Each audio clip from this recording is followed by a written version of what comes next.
Shalom, shalom, bien-aimés de Dieu, shalom. Bienvenue à votre émission Plateau charismatique. Aujourd'hui, je viens vous parler toujours de notre thème, le thème que nous avons commencé sur le langage du ciel. Donc aujourd'hui, nous parlons toujours sur le langage du ciel, mais nous allons parler de l'action humaine, c'est-à-dire comment est-ce que les humains doivent se comporter et cette action humaine qui est en lien avec le dessein de Dieu sur notre vie. Amen, amen. Donc, nous restons toujours dans le livre de Philippiens avec l'apôtre Paul et nous allons parler donc de l'action humaine.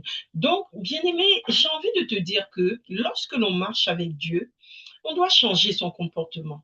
Tu ne peux pas dire que tu marches avec Dieu, mais que tu gardes l'attitude que tu avais autrefois. C'est pourquoi, bien-aimé, on te parle de nouvelle naissance. On te dit que quand tu viens à Jésus-Christ, tu dois naître de nouveau. Jésus-Christ même l'a dit. C'est pourquoi on voit que, comment il s'appelle, cet homme avait demandé à Jésus, mais comment est-ce qu'on peut naître de nouveau? Est-ce qu'on peut retourner dans le ventre de sa mère, dans le livre de Jean?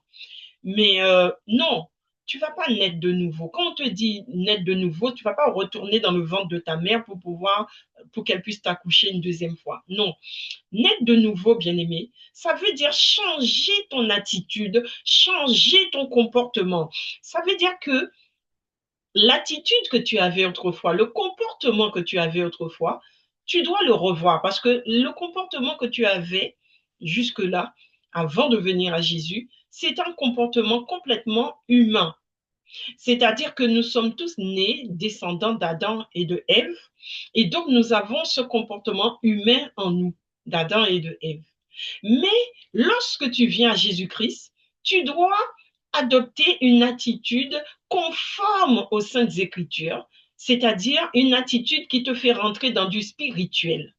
C'est-à-dire tu ne marches plus à la manière humaine, mais tu marches à la manière spirituelle, c'est-à-dire selon les Saintes Écritures, selon ce qui est écrit dans la Bible. Amen, amen.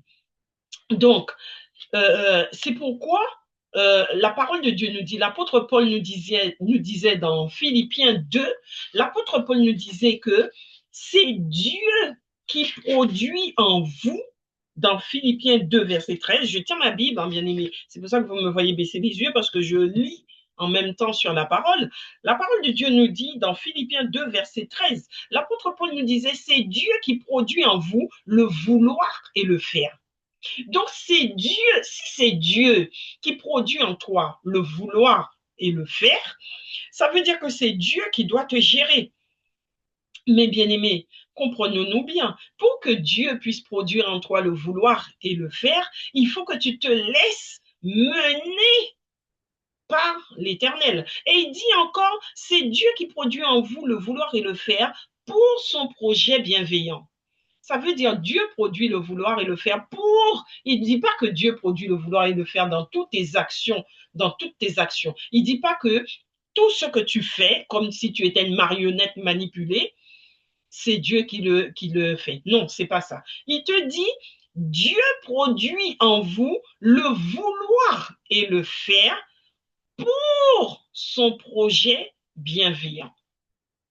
Ça veut dire que Dieu agit en toi, il te fait agir, il te fait penser, il te fait agir dans ce que lui, il a prévu pour ta vie, dans les projets qu'il veut que toi, tu mènes pour lui, dans les projets qu'il veut, qu'il a formés sur ta vie, qu'on appelle le dessein bienveillant de l'Éternel sur ta vie, ta destinée en quelque sorte. La destinée, mais spirituelle. Pas la destinée de ce que tu vis dans le monde, mais la destinée spirituelle. Et comment est-ce que tu peux connaître ta destinée spirituelle? C'est en lisant la parole, bien aimé. Si tu lis régulièrement la parole, tu vois comment ma Bible est abîmée, j'ai même perdu la couverture. Ma Bible est hyper abîmée à force de la manipuler. Dieu te dit que ce livre de la loi ne s'éloigne point de ta bouche, mais médite-la jour et nuit. afin que tu aies du succès dans tes entreprises. Donc, ça veut dire pour que tu marches avec Dieu, pour que tu saches marcher avec Dieu, pour que tu apprennes à marcher avec Dieu, tu dois connaître les Saintes Écritures. Tu dois lire la parole. Et quand tu lis la parole, c'est cette parole qu'on appelle l'eau de la parole, ou qu'on appelle encore oui, on l'appelle l'eau de la parole. Et c'est cette eau qui vient te laver. Lorsqu'on te dit tu dois être lavé, ça veut dire que tu dois connaître la parole. Et cette eau, lorsque tu la lis, elle te lave. Parce que tu te changes, tu dois changer ton attitude, tu dois réajuster ton comportement en fonction de ce que tu as lu.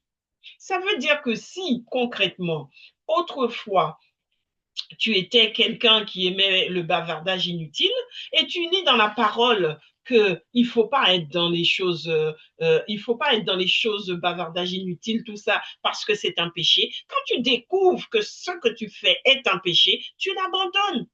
Et si tu n'arrives pas à l'abandonner, tu pries Dieu pour qu'il t'aide à abandonner ce péché. Tu volais autrefois et tu découvres dans la Bible que c'est un péché. Tu arrêtes de voler et tu demandes à Dieu de te donner la force, de te fortifier, parce que la force vient de l'Éternel. Tu demandes à Dieu de te fortifier pour que tu arrives à quitter ce péché. Parce qu'il y a des péchés qu'on n'arrive pas à quitter. Il y a des péchés qu'on n'arrive pas. Donc, il faut demander à Dieu, il faut prier, il faut l'intervention divine pour que tu puisses quitter ce péché.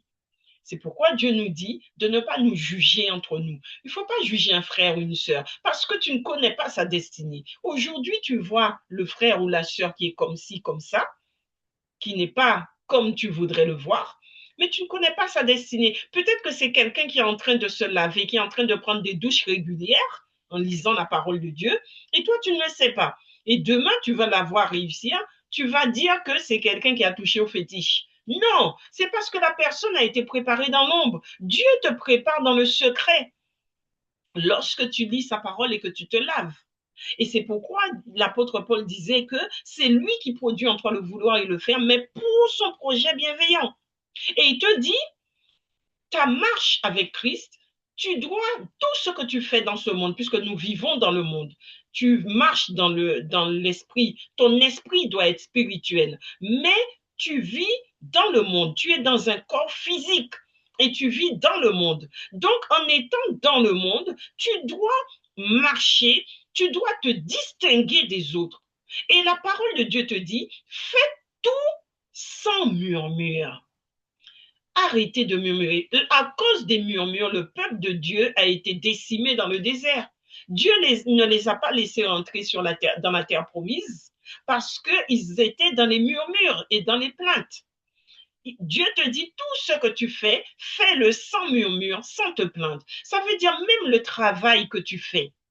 Tu travailles, je ne sais pas, le travail séculier que tu fais. Peu importe le travail, peu importe le poste que tu occupes, même si tu es exploité par ton patron, Dieu te dit fais-le sans murmure. Murmure devant Dieu. Vaut mieux murmurer devant Dieu que de murmurer devant les hommes. Ce que tu fais ne te plaît pas, va te plaindre devant l'Éternel. Il est ton Père, il t'écoutera. Tu peux te plaindre devant lui, tu peux pleurer devant lui, tu peux murmurer devant lui, tu peux susurrer devant lui, mais ne le fais pas devant les hommes. C'est ce qu'il te dit. Il te dit fais tout sans murmure, fais ton travail.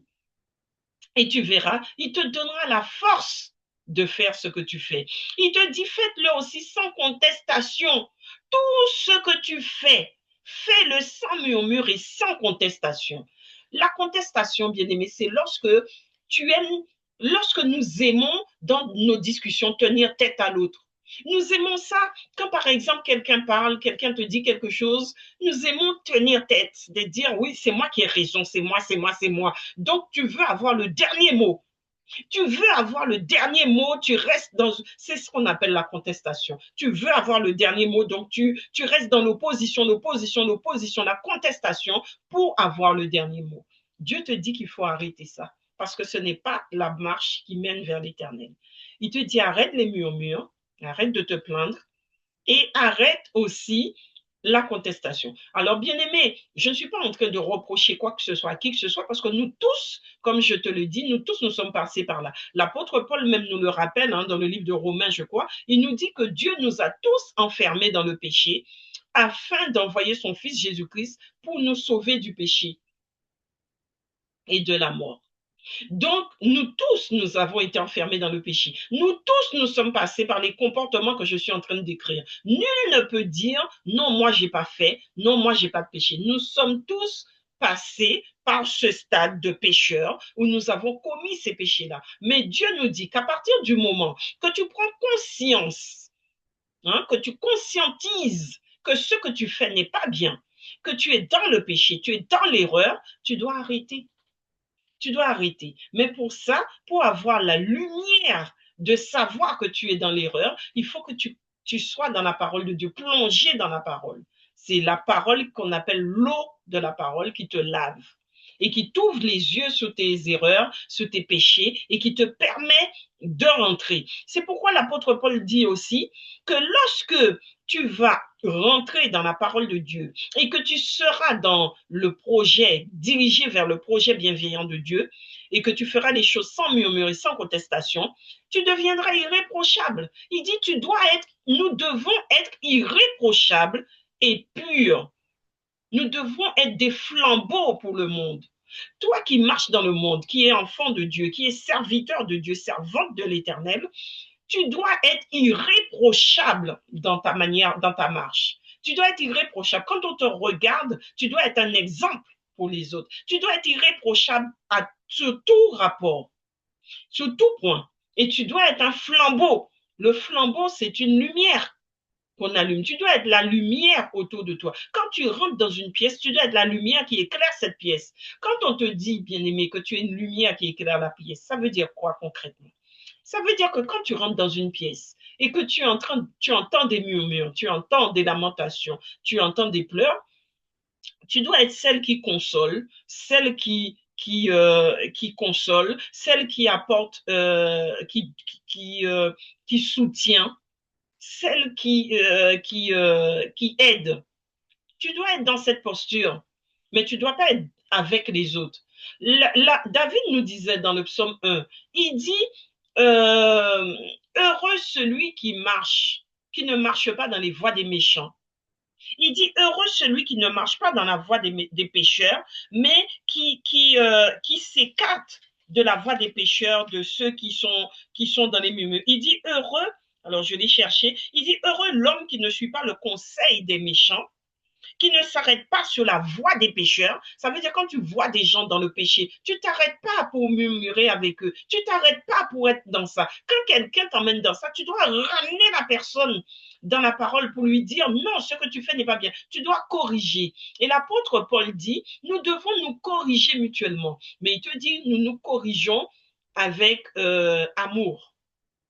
C'est-à-dire, tu ne corriges pas, tu corriges avec fermeté, mais amour. Tu ne corriges pas dans la méchanceté. Tu dois corriger avec fermeté. Parce que beaucoup confondent méchanceté et fermeté. Quand on est ferme avec certaines personnes, la personne pense qu'on est méchante. Non. Quand on corrige quelqu'un, il faut la fermeté. Si tu n'es pas ferme, la personne ne comprendra pas. Il faut la fermeté, mais il faut aussi l'amour, avec douceur, amour, mais fermeté. Et donc, il te dit, tu dois marcher, tu dois être irréprochable et pur.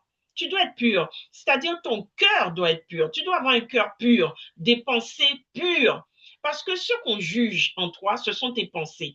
Et la parole de Dieu même dit que ce qui sort de la bouche vient du cœur. Le cœur, les pensées du cœur, c'est ce qui monte dans l'esprit et qui sort dans la bouche. Mais si tu as des bonnes pensées et que tu as un cœur pur, tu auras des bonnes paroles. Tu pourras consoler les autres, tu pourras aider les autres, tu pourras rassurer les autres parce que tu as un cœur pur. Mais si ton cœur est impur, tu seras, comme David disait, avec les méchants. Tu vas t'arrêter dans la voie des pécheurs et tu suivras le conseil des méchants. Tu vas t'asseoir en compagnie des moqueurs. Mais si tu as un cœur pur, tu ne feras pas ça, tu vas fuir. Et il te dit, parce que tu es un flambeau, tu es conscient que tu es une lumière, tu es un flambeau. Et l'apôtre Paul nous alerte dans sa propre situation. L'apôtre Paul dit, attention aux chiens, aux mauvais ouvriers, aux faux circoncis. Les chiens, les mauvais ouvriers, les faux circoncis, c'est la même chose. c'est-à-dire les personnes qui viennent vers vous avec la parole sur les lèvres, les saintes écritures sur les lèvres, mais que l'apôtre Paul appelle des chiens, c'est-à-dire des mauvais ouvriers, qui vont vous prêcher la parole, mais par vaine partie. Comme je l'ai déjà dit dans une émission, ils viennent prêcher par vaine partie, c'est-à-dire ils vous prêchent la parole de Dieu, mais ils ne prêchent pas pour votre salut. La recherche finale, ce n'est pas ton salut, mais la prédication est faite pour la gloire de la personne même. C'est comme si la personne vient te prêcher pour que tu puisses la suivre, pour que tu lui ramènes de l'argent, dans un intérêt, dans un but intéressé. Donc, ce sont ceux-là que l'apôtre Paul appelle les chiens, les mauvais ouvriers. Les mauvais ouvriers, ça veut dire, bien aimé, que ce sont des ouvriers. Ils ne parlent pas, quand on parle des chiens et des mauvais ouvriers, il ne faut pas voir le païen, hein. Là, on ne parle pas des païens, on parle des chrétiens qui sont dans l'Église, qui sont au milieu de nous. Mais ce sont des mauvais ouvriers parce qu'ils ne prêchent pas la parole pour ton salut, mais ils te prêchent la parole dans un but intéressé.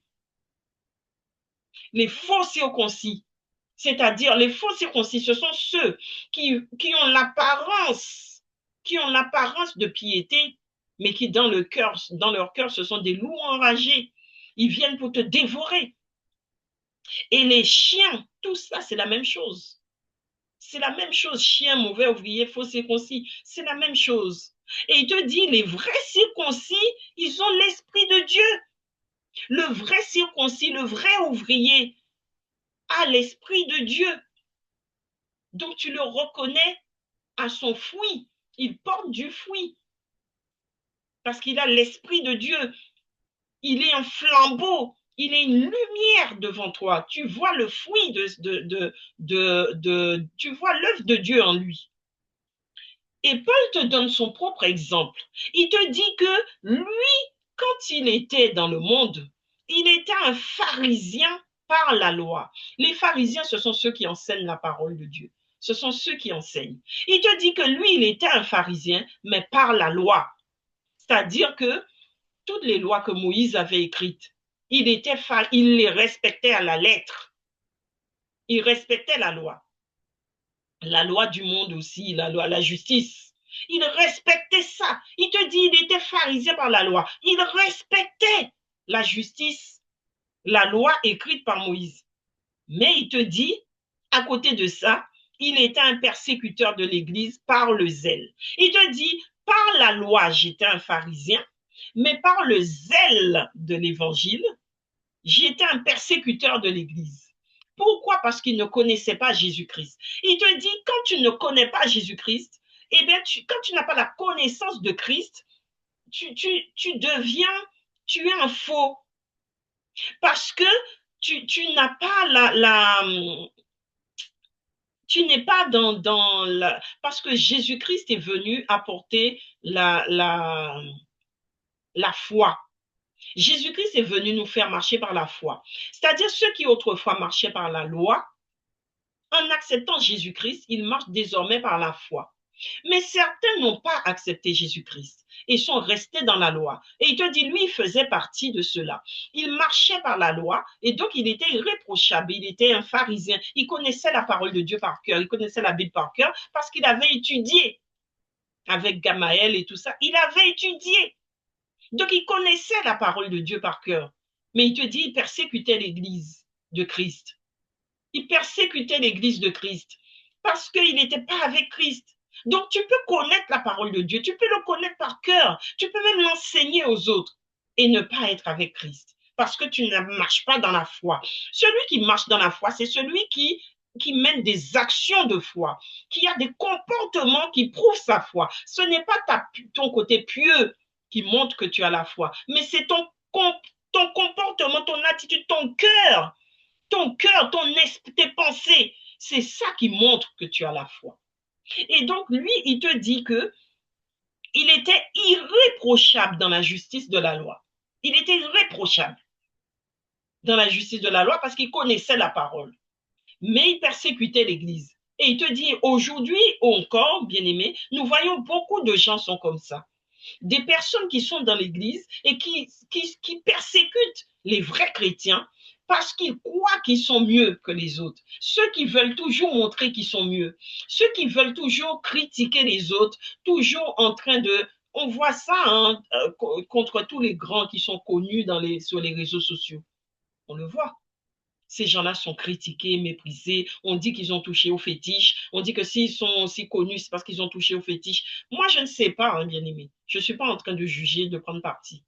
Je dis simplement que quand on marche avec Dieu, on n'a pas ce genre de langage, on n'a pas ce genre de discussion. Quand on marche avec Dieu, on cherche son propre salut. Tu cherches pas, tu vas pas regarder. C'est pourquoi la parole même nous dit de balayer devant notre porte avant d'aller balayer chez les autres. Il y a des gens qui sont dans l'église, mais qui passent leur temps à critiquer les autres, à dire oui, un tel ne marche pas avec Dieu, un tel marche avec Dieu, un tel n'est pas ceci, un tel. Mais ça, ce sont les critiques, les murmures qui t'empêchent de rentrer dans la foi, bien-aimé. Ça veut dire que tu marches dans la loi. Ils vont te citer la parole et parce qu'ils ont vu que toi, tu n'as pas encore réussi dans tel point de la parole, ils vont te mépriser. Mais bien aimé, peut-être que le frère ou la sœur n'a pas encore réussi dans ce point de la parole, mais c'est quelqu'un qui est en train de se laver. Mais toi, tu n'es pas lavé. Toi qui le critiques, tu n'es pas lavé. Amen, amen. Donc, bien aimé, Dieu te dit dans sa parole d'être irréprochable. Irréprochable à tout point de vue. Et il te dit que la connaissance de Christ est un bien suprême. La connaissance de Christ est un bien suprême. Ça veut dire quand tu connais Christ, tu es au-dessus de toute pensée, tu es au-dessus de toute domination, tu es au-dessus de toute autorité, tu es au-dessus de tout quand tu connais Christ. Quand tu marches, quand tu accueilles Christ et que tu marches avec Christ parce que tu marches par la foi. Et que dans ta marche, même si par exemple dans ton travail séculier, tu vis des moments difficiles, mais parce que tu as la foi, tu sais que Christ est avec toi et qui te délivrera. Donc tu marches dans la foi et c'est comme ça que tu fais tout, tu fais ton travail sans murmurer et sans contester. Dans ce que tu fais en dehors du travail séculier, quand tu es dans le travail spirituel, pareil, tu fais sans contester, sans murmurer, parce que tu sais que l'Éternel est avec toi. Tu ne juges pas, tu ne condamnes pas, mais tu pardonnes, parce que le pardon est divin. Quand on pardonne, bien-aimé, Dieu te dit, si tu n'es pas capable de pardonner, lui non plus ne te pardonnera pas. Le pardon étant divin, ben, tu pardonnes à l'autre pour que Dieu puisse te pardonner aussi. Et pour que tu sois libéré, que tu sois libéré prochable. Il te dit encore, l'apôtre Paul nous dit que nous devons marcher avec Dieu, c'est comme mener une course. Il compare la marche, notre marche avec Dieu, à une course en athlétisme. Quand tu cours, que tu fais une course, eh bien, ton but dans la course d'athlétisme, c'est d'arriver au but final, de gagner la course. Eh bien, notre marche avec Christ, c'est pareil. Nous voulons gagner la course. Mais l'apôtre Paul te dit que quand tu es dans une course, si tu n'appliques pas les règles de la course, si tu ne cours pas selon les règles qui ont été prédéfinies ou selon les principes prédéfinis, tu ne peux pas gagner la course. D'ailleurs, on le voit dans l'athlétisme. Quand les gens font quand par exemple ils mordent ou ils sortent du terrain ou ils font des choses qui ne sont pas dans les règles, eh bien, ils sont disqualifiés. Ils sont disqualifiés. Eh bien, c'est pareil la marche avec Christ. Si tu sors des règles de Dieu, tu seras disqualifié. Mais on a une bonne nouvelle, c'est qu'on n'est jamais définitivement disqualifié. On peut toujours revenir. Tant qu'il y a de la vie, il y a de l'espoir. Donc tu peux être disqualifié aujourd'hui, mais si tu reviens à l'Éternel et que tu lui demandes pardon d'un cœur sincère, tu seras repris, tu seras remis sur les rails, sur les bons rails. Tu vois, bien aimé? Parce que Dieu est amour. Il n'abandonne jamais ses enfants. Mais que la mort ne te surprenne pas en état de disqualification. Amen, amen. Et donc, de ce fait, pour revenir à mon thème, je disais que le marcher avec Dieu, c'est comme la course, une course d'athlétisme. Et tu dois gagner ta course. Gagner Christ, c'est comme gagner la course. C'est-à-dire, si tu as Christ dans ta vie, tu as Christ dans ton cœur, c'est comme si tu avais gagné ta course. Tu es dans la course et le prix de l'appel céleste de Dieu en Jésus-Christ, c'est ça le but de ta course. C'est-à-dire gagner, le but de la course, c'est de gagner ta couronne de victoire, ta couronne de gloire. C'est le prix de l'appel céleste de Dieu qui se gagne en Jésus-Christ. Tu ne peux pas gagner la couronne de gloire si tu n'accueilles pas Jésus-Christ comme ton Seigneur et ton Sauveur. C'est Jésus-Christ, parce que tu marches avec lui, parce que tu crois en lui, tu marches avec lui. C'est lui qui te permet de rentrer dans la course parce qu'il court avec toi, il mène la course avec toi puisqu'il est devant toi. Il court devant toi. Donc, il te conduit dans le droit chemin. Tant que tu restes derrière Christ, tu seras conduit dans les bonnes règles, dans les bonnes dispositions. Mais si tu quittes Christ pour passer devant lui, tu vas aller n'importe comment et tu vas perdre ta course. Et beaucoup marchent, aujourd'hui nous voyons beaucoup marchent en ennemis de la croix. Ils vont à leur perte, à leur perdition. Ils marchent en ennemis de la croix, c'est-à-dire qu'ils font des choses qui sont contraires à la parole de Dieu. Ils ne respectent pas les saintes écritures. Donc, ils marchent en ennemi de la croix. Marcher en ennemi de la croix, c'est marcher à l'inverse de ce qui est écrit. Marcher à l'inverse de ce que l'Éternel... marcher à l'inverse de ce que l'Éternel nous dit, bien-aimés. Amen. Amen, amen.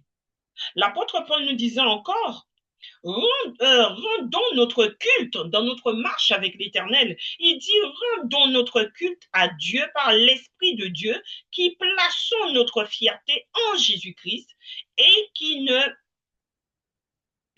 mettons pas notre confiance dans notre condition. En gros, il te dit que ton culte à Dieu, c'est-à-dire ta marche avec Dieu, ta manière d'adorer Dieu, tu dois le rendre de manière à ce que ta fierté soit placée en Jésus-Christ et non dans ta condition humaine. C'est ça qu'il est en train de te dire. Ne marche pas selon les conditions de ce monde. Ne marche pas selon les principes de ce monde, mais marche selon les principes que Jésus-Christ t'a donnés dans les Saintes Écritures. Et il te dit, si tu marches dans les principes, tu mets ta fierté en Jésus-Christ, tu ne marcheras pas dans les conditions de ce monde. Et si tu mets ta fierté dans ta propre condition, vous savez, en gros, il est en train de te dire qu'il y a certains qui aiment dire que si j'ai réussi, si j'ai un bon travail, j'ai réussi tout ça, j'ai réussi ma vie. Pour eux, réussir leur vie, c'est d'avoir un bon travail, d'avoir un mari, d'avoir des enfants. Et si j'ai tout ça, c'est grâce à moi parce que j'ai fait des efforts pour eux. Donc, ils méprisent les autres qui n'ont pas. En disant, oui, tu n'avais qu'à aller à l'école, tu n'avais qu'à travailler aussi, tu n'as pas travaillé pour avoir. Mais bien aimé, l'apôtre Paul te dit, ne mets pas ta fierté dans ta condition, mais mets ta fierté en Jésus-Christ. Car ce que tu as aujourd'hui, c'est grâce à Dieu. Et Dieu peut reprendre. Dieu donne, mais il reprend aussi. Il peut te donner une condition aujourd'hui. Nous avons vu l'histoire de Job. Job avait tout, il était riche. Mais quand le diable est venu pour le tenter, il a tout perdu. Et le même Dieu qui a permis qu'il perde tout, lui a tout donné en double. Donc, c'est pour te dire, bien-aimé, que ne mets pas ta fierté dans ta condition, mais mets ta fierté en Jésus-Christ. Crois en Jésus-Christ. Marche après Jésus-Christ et tu verras la gloire de Dieu. Il te dit encore que beaucoup marchent en ennemis de la croix. Ils vont dans leur perdition. Pourquoi? Parce qu'ils pensent aux réalités de ce monde. C'est ce que je viens de t'expliquer. Quand tu marches dans les réalités de ce monde, à savoir que tu veux faire comme monsieur et madame tout le monde. Aujourd'hui, cette année, c'est le bleu qui est à la mode. Il faut que je sois tout le temps en bleu. Demain, c'est le rose qui est à la mode. Il faut que je sois tout le temps en rose. Après-demain, c'est les jeans déchirés qui sont à la mode. Il faut que j'ai un placard rempli de jeans déchirés. Après, ce sont les bonnets qui sont à la mode. Il faut que j'ai le dernier modèle. Non, bien-aimé, ne marche pas selon les principes de ce monde. C'est ce qu'il te dit. Ce qui est à la mode, c'est d'avoir, comme j'ai vu, hein, les femmes qui veulent avoir 2 hommes, 3 hommes dans leur vie. C'est ça qui est à la mode pour ne pas se prendre la tête avec un homme. Tu cours après les principes du monde. Ce que le monde véhicule, tu cours après. Mais qui véhicule ces choses dans le monde? Qui véhicule ces choses sur lesquelles tu t'appuies? C'est ça. Donc, il te dit de ne pas penser aux réalités de ce monde, parce que la réalité de ce monde n'est pas la vérité de Dieu. Tu peux être dans la misère aujourd'hui, c'est la réalité de ta vie, mais ce n'est pas la vérité, parce que Dieu peut-être a décidé autrement pour toi. Peut-être que Dieu a décidé que tu dois être dans la richesse, mais l'ennemi te maintient dans la pauvreté pour que tu ne puisses pas lever les yeux vers l'Éternel et voir ta richesse. Mais Dieu te dit, si tu marches par la foi, tu ne vas pas regarder la réalité de ta pauvreté, mais tu vas regarder à Jésus-Christ qui est le chef de... Il te dit l'or et l'argent lui appartiennent. Il te dit toute chose lui appartient. Et il t'a dit, comme je t'ai dit au début, c'est lui qui produit en toi le vouloir et le faire. Donc si tu as les yeux levés vers lui, il te donnera, il te mettra dans la condition de la vérité de ta condition. Mais quand tu seras tourné vers lui, que tu lui auras accordé tu lui auras accordé le côté Seigneur dans ta vie. Parce que s'il est le Seigneur de ta vie, il est celui qui dirige ta vie. C'est pourquoi je te dis, il doit être devant toi. Parce qu'un Seigneur doit marcher devant toi pour te montrer le chemin. Amen. Et donc, si je t'encourage, marchons, courons, mais vers Jésus-Christ. Marchons, courons, mais vers Jésus-Christ. Ne marche pas vers les réalités de ce monde, mais marche vers Jésus-Christ. Cours vers Jésus-Christ, car ton doigt de cité, il est dans le ciel. Notre Jérusalem céleste, c'est le ciel. Et toi, ton but, c'est de gagner ta couronne de gloire au ciel. Donc, tu ne dois pas courir après les réalités de ce monde. Aussi, l'apôtre Paul nous rappelle encore que nous devons vivre sans inquiétude. Tu ne dois pas t'inquiéter. Il te dit, ne t'inquiète pas de ton lendemain. Chaque jour suffit à sa peine. Tu dois vivre sans inquiétude parce que ce sont les inquiétudes qui te vieillissent. Ce sont les inquiétudes qui font pousser les cheveux blancs avant le temps. Ce sont les inquiétudes qui te mettent les rides avant le temps. Mais souviens-toi que je t'ai dit au début je t'ai dit dans les enseignements sur le mariage, je t'ai dit que Christ, qui est ton premier époux, il veut une femme sans rides. Son église doit être sans rides. Mais l'église, c'est qui? C'est nous. Sans rides. Mais les rides arrivent quand tu es dans les inquiétudes. Tu es constamment dans les inquiétudes. Après, ça arrive aussi avec la vieillesse. Hein. Mais je te parle quand tu n'es pas encore dans la vieillesse. Ça arrive à cause des inquiétudes. Amen, amen. Donc, du coup, il te dit, marchons, courons, mais vers Jésus-Christ, pour qu'il te conduise vers ton doigt de cité. Il te dit de marcher sans inquiétude. Et lorsque tu as une difficulté, donc là, je suis en train de vous donner les actions humaines, le comportement humain de celui qui marche avec Dieu. Tu dois marcher sans inquiétude dans ce monde. Et lorsque les difficultés arrivent, parce que ça arrivera, parce que lorsque tu marches avec Dieu, quand tu déclares que Jésus-Christ est ton Seigneur et ton Sauveur, tu as déclaré que tu es l'ennemi du diable. Tu lui as déclaré la guerre. Donc, il va te combattre. Donc, les difficultés vont arriver dans ta vie. Les problèmes vont arriver. Mais quand ça arrive, il te dit, présentez les requêtes avec prière et supplication et action de grâce, action de reconnaissance. Présente tes requêtes et tes prières à l'Éternel. Quand tes difficultés arrivent, quand tes problèmes arrivent, au lieu de pleurer, au lieu de crier, au lieu d'aller de faire comme tu faisais autrefois. Nous tous, nous sommes passés par là. Nous allons nous confier à l'humain. Dieu dit de ne pas s'appuyer sur l'homme. Maudit soit l'homme qui s'appuie sur l'homme. Mais il te dit de t'appuyer sur l'Éternel, sur Jésus-Christ. Donc, il te dit de venir avec tes requêtes et tes prières devant l'Éternel, tes supplications, tes requêtes, tes prières, tes supplications, tes larmes. Viens devant l'Éternel avec ça. Et ensuite, viens aussi en action de reconnaissance. C'est-à-dire, n'attends pas que l'Éternel te donne la victoire dans tes prières pour être reconnaissant. Sois déjà reconnaissant, c'est ça la foi. C'est d'être reconnaissant parce que tu sais au fond de toi que tu auras la victoire. Tu sais que le Dieu que tu pries est un Dieu de gloire, est un Dieu de grâce, est un Dieu de bénédiction. Donc tu sais que ce que tu demandes, tu l'auras. C'est pourquoi l'apôtre Paul avait dit, lorsque vous demandez tout ce que vous demandez par la prière, vous le verrez s'accomplir. Il te dit aussi dans le livre de Jean, tout ce que vous demanderez en mon nom, je vous l'accorderai. Tout ce que vous demanderez au Père en mon nom vous sera accordé. Et là, c'est Jésus qui parle.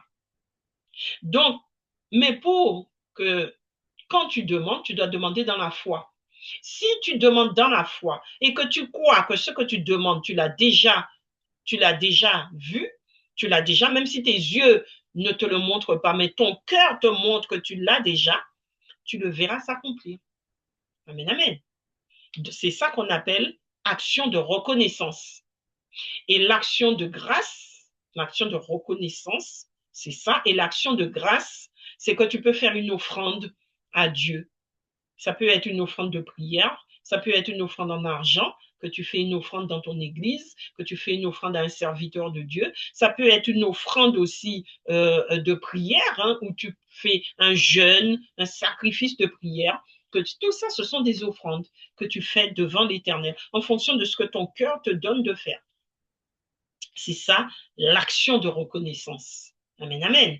Donc, tu fais cette action de reconnaissance devant l'Éternel et tu lui présentes tes requêtes, tes prières et tes supplications. Ça, c'est celui qui marche avec l'Éternel. Tu n'as pas peur. Tu n'as pas peur de la justice de ce monde. Tu n'as pas peur des hommes de ce monde. Tu n'as pas peur de ce monde parce que tu sais que tu as un Dieu et que ce Dieu-là marche avec toi jour et nuit, qu'il veille sur toi, même quand l'ennemi vient pour t'attaquer. Tu lui dis, comme on chante dans l'église, c'est Jésus qui règne, tu n'as pas d'autorité. Il règne, tu n'as pas d'autorité. Tu dis ça au diable. C'est Jésus qui règne, tu n'as pas d'autorité. Il règne, tu n'as pas d'autorité. Faut pas avoir peur de dire au diable qu'il n'a pas d'autorité sur ta vie parce que c'est Jésus-Christ qui règne là où tu es. Le statut que tu as là, c'est en Jésus-Christ. La personne qui est devant lui, Dieu a dit que nous sommes son temple. Tu lui dis, le temple que tu vois là, voici, le temple qui est debout devant toi, c'est Jésus-Christ qui règne. Tu n'as pas d'autorité sur ce temple, car c'est Jésus-Christ qui règne ici présent. Tu lui rappelles ça. Tu lui dis que Christ m'a donné l'autorité de marcher sur les serpents, les scorpions et toute la puissance ennemie. Rien ne peut me nuire. C'est la parole qui le dit. Rien ne peut me nuire parce que j'ai autorité. Donc, je prends mon autorité et je te dis, c'est Jésus-Christ qui règne. Et quand tu reviens devant l'Éternel avec des requêtes et des prières, c'est une manière de prendre ton autorité. Quand tu pries, c'est que tu prends ton autorité. Donc, tu ne dois pas prier dans la peur. Tu ne dois pas avoir peur d'une situation parce que Jésus-Christ règne. C'est lui qui règne dans ce temple que tu es. Amen, amen. Donc, il te dit de marcher dans la paix de Dieu. Et quand tu marches ainsi, la paix de Dieu gardera ton cœur. La paix de Dieu gardera nos cœurs et nos pensées quand nous marchons en Jésus-Christ. Quand nous marchons de cette manière-là, dans la foi en Jésus-Christ, nos cœurs et nos pensées sont gardés en Jésus-Christ. Amen, amen. Et il te dit, quand tu marches avec Dieu, tu dois être une personne vraie, une personne véritable, une personne vraie, car ton cœur doit être pur. Tu dois être une personne vraie, une personne honorable, respectable, une personne juste et pure, qui dit toujours la vérité. Tu dois avoir une bonne qualité morale. On doit pouvoir témoigner de toi que tu es d'une bonne qualité morale. Tu dois être digne d'être aimé. Une personne digne d'être aimée, digne de louange. On doit pouvoir te louanger, on doit pouvoir dire des bonnes choses de toi. Une personne digne d'être aimée, digne de louange. Amen, amen. C'est ainsi que tu dois marcher avec l'Éternel. Et l'apôtre Paul dit que toutes ces choses qu'il faisait autrefois, quand je te dis que tu dois abandonner ta vie d'avant pour rentrer dans une nouvelle vie, il dit toutes ces choses qu'il faisait autrefois, il le regarde aujourd'hui comme la boue. À partir du moment que Christ est venu dans sa vie, qu'il a accepté Christ comme son Seigneur et son Sauveur, il dit les choses qu'il faisait autrefois, où il persécutait l'Église, où il faisait toutes ces mauvaises choses pour faire passer la loi, comme les pharisiens, il dit ces choses-là sont devenues comme de la boue à ses yeux. Ça n'a plus d'importance pour lui. Tout est devenu comme de la boue. Il te dit que ton attitude soit identique à celle de Jésus-Christ. Philippiens 2, verset 5, que votre attitude soit identique à celle de Jésus-Christ, lui qui est de condition divine. Il n'a pas regardé son égalité avec Dieu, mais il s'est dépouillé lui-même en prenant une condition de serviteur semblable aux êtres humains. Donc, que ta marche soit semblable à Christ, qui lui-même n'a pas regardé sa condition divine pour venir dans ce monde prendre la condition humaine et marcher comme les humains. Donc, toi qui viens à Christ, tu dois marcher comme Christ. Marcher dans les voies de Dieu. Que votre attitude soit identique à celle de Jésus-Christ. Ce que Jésus t'a enseigné. Tu dois avoir cette attitude. Il te dit encore, apprenez à vivre dans la pauvreté ou dans l'abondance. L'apôtre Paul dit que lui, il est capable de vivre dans la pauvreté ou dans l'abondance. Ça veut dire que tu n'es pas attaché à la richesse terrestre. Tu n'es pas attaché aux biens de la terre. Tout le monde veut avoir les biens de la terre. On veut tous avoir de l'argent. On veut tous avoir une maison, une voiture. Nous tous, nous voulons ça. Ce n'est pas un péché de désirer ça, bien-aimé. Ce n'est pas un péché. Mais tu ne dois pas t'y attacher, y mettre tout ton cœur. C'est ça qu'il te dit. Ne mets pas ton cœur dans ces choses. Ne mets pas ton cœur dans des trésors qui sont périssables. Mais mets ton cœur dans le trésor qui n'est pas périssable, c'est-à-dire le ciel, la cité céleste, la Jérusalem céleste. C'est là que tu dois attacher ton cœur. Parce qu'il te dit, là où se trouve, là où ton cœur est, là où se trouvent les désirs de ton cœur, c'est comment il dit ça, l'apôtre Paul? Là où se trouvent les désirs de ton cœur, c'est là où se trouvent tes... Oh, j'ai oublié comment il dit ça. Là où se trouve là où se trouve ton trésor, c'est là que sera ton cœur. Ça veut dire si ton trésor est dans les choses terrestres, périssables, ton cœur aussi est tourné vers les choses périssables. Mais si ton trésor, c'est le ciel, ton cœur sera tourné vers le ciel, donc vers Jésus-Christ. Donc, il te dit, ne t'attache pas. Tu dois pouvoir vivre dans la pauvreté comme dans la richesse. Ça veut dire quand tu as, tu te réjouis, tu rends grâce à Dieu parce que tu as. Mais quand tu n'as pas aussi, rends grâce à Dieu aussi parce que c'est lui qui donne. C'est ça, vivre dans la pauvreté et dans la richesse. Amen, amen. Il te dit encore, parce que l'apôtre Paul dit encore dans Philippiens 4, verset 13, il dit, je peux tout par celui qui me fortifie. Tu dois pouvoir dire ça. Bien aimé, chacun de nous, nous devons pouvoir dire, je peux tout par celui qui me fortifie. Ça veut dire quoi? Je peux tout par celui qui me fortifie. Ça veut dire que si tu marches en Christ et que c'est Jésus-Christ qui te guide, c'est lui qui te conduit, eh bien, tout ce que tu fais est forte. Ta force vient de l'Éternel.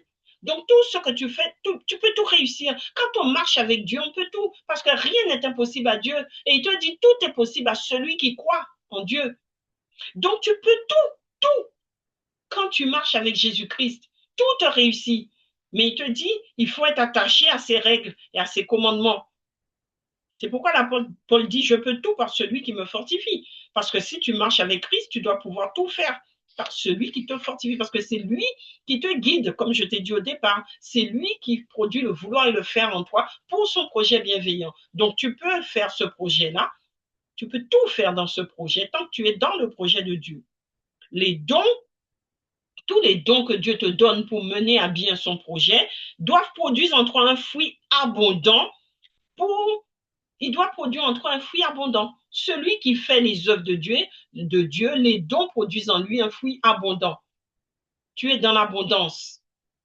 Quand tu es dans l'œuvre de Dieu et tu deviens, ces fruits que tu portes deviennent comme un parfum de bonne odeur, comme un sacrifice agréable à Dieu.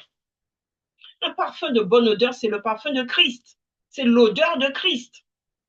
C'est pourquoi on te dit qu'il y a deux sortes de parfums. Il y a le parfum de vie et le parfum de mort. Le parfum de mort, c'est quand tu marches dans les pas du diable. Mais le parfum de vie, c'est quand tu marches dans les pas de Jésus-Christ. Parce que notre Dieu n'est pas le Dieu des morts, mais le Dieu des vivants. Il est vivant. Donc, quand tu marches en Jésus-Christ, tu portes un parfum de vie qui est la bonne odeur de Jésus-Christ. Et quand tu as aussi, tu deviens un sacrifice pour Dieu. Tout comme Jésus-Christ est un sacrifice pour nous, il s'est sacrifié pour nous, il est notre sacrifice, hein, le sacrifice qui a été mis pour nous, pour que nous soyons où nous sommes aujourd'hui, c'est-à-dire sauvés, libérés. Nous devenons nous-mêmes aussi sacrifices pour Dieu. Un sacrifice agréable, un sacrifice de bonne odeur. Amen. Donc voilà. Je vais m'arrêter là aujourd'hui, bien-aimés.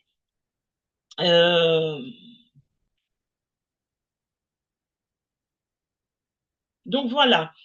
Tu dois marcher, tu dois te dépouiller. Christ dit qu'il s'est dépouillé de sa gloire pour prendre notre condition humaine. Donc tu dois te dépouiller des choses de ce monde pour marcher avec Christ. Pour rejoindre Christ, tu dois te dépouiller des choses de ce monde et tu dois marcher dans l'humilité parce que lui-même s'est humilié pour nous. Donc toi aussi, tu dois t'humilier pour Christ. Amen, amen. Tu dois t'humilier pour Christ comme lui-même s'est humilié pour nous, pour marcher avec nous. Amen. Et c'est ainsi que tu rentreras dans le projet bienveillant de l'Éternel. Amen, amen. C'est ça la marche du chrétien. La marche du chrétien, la marche de celui qui marche avec Dieu, c'est ça. Donc, quand Dieu vous dit, on parle ici notre thème, c'est le langage du ciel. Mais ce langage-là, tu ne peux l'obtenir qu'au travers de sa parole. Et le langage du ciel, c'est aussi ton attitude. Donc, les actions que tu mènes, les paroles qui sortiront de ta bouche, les actions que tu vas mener font partie du langage du ciel. Parce que c'est le ciel qui te communique cela. Puisque je t'ai dit dès le départ que c'est Dieu qui produit en toi le vouloir et le faire pour son dessein bienveillant. Donc, ce langage-là t'est communiqué par Dieu. Il te communique le comment agir, comment marcher avec lui. Amen, amen. Donc, je vais m'arrêter ici et je remercie tous ceux qui m'ont suivi. Merci d'avoir suivi cette émission. Si vous avez des questions, n'hésitez pas à m'écrire dans les commentaires vos questions, à m'écrire aussi, à m'encourager. Encouragez-moi aussi pour que je puisse continuer à vous faire d'autres émissions de ce genre. Et puis, n'hésitez pas à faire connaître aussi, faites connaître l'émission Plateau Charismatique pour que d'autres aussi soient bénis. Portez ma voix au-delà des frontières pour que d'autres enfants de Dieu soient bénis, pour que l'œuvre de Dieu se propage, puisque la parole de Dieu, comme on a dit au début, nous sommes des flambeaux. Soyons des flambeaux dans le monde. Portons la parole au-delà des frontières pour que tous soient bénis et que l'œuvre de Dieu soit connue, pour que l'œuvre de Dieu soit appliquée, soit connue, la parole soit connue dans le monde entier. Amen, amen. Je vous dis à très bientôt. Soyez bénis. Je vous aime.